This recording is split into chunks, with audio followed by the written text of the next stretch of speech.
கலாத்தியர் 6 ஒருவர் பாரத்தை ஒருவர் சுமந்து இப்படியே கிறிஸ்துவினுடைய பிரமாணத்தை நிறைவேற்றுங்கள். கிறிஸ்துவுக்குள் அன்பானவர்களே, சாது சுந்தர் சிங் என்ற தேவ மனிதன் மாலை நேரத்தில் இமயமலை பகுதியில் உள்ள ஒரு பள்ளத்தாக்கின் வழியாக சன்னியாசி ஒருவருடன் நடந்து சென்று கொண்டிருந்தார்.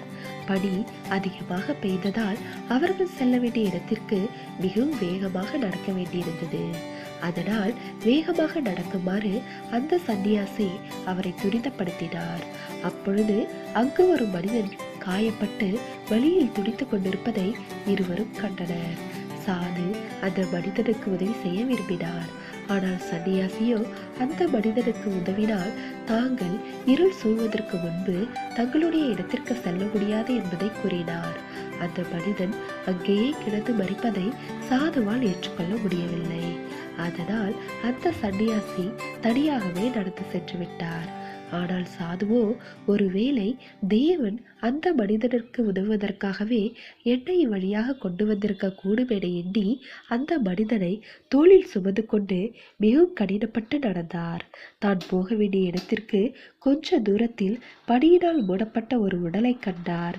அதை அவர் பார்த்தபோது அது தன்னுடன் ஆரம்பத்தில் நடந்து வந்த சன்னியாசியின் சடலம் என்பதை கண்டறிந்து திகிலடைந்தார்.